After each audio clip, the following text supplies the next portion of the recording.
afternoon, sir. Welcome to the Relax Hotel. How may I assist you today? Good afternoon. I would like to know if there is any available room. Okay, sir. Let me check.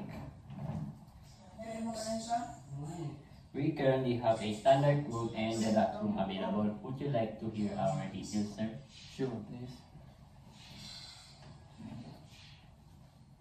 Our standard room is 3,000 per night, and our deluxe room is 4,500 per night. Both include breakfast for two.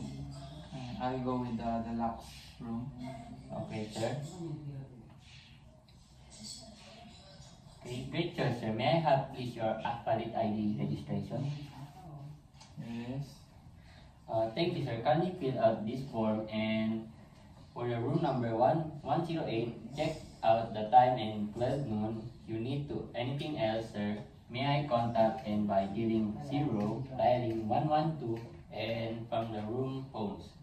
Thank you. You're welcome, sir. Enjoy your day. Stay here at the Deluxe Hotel.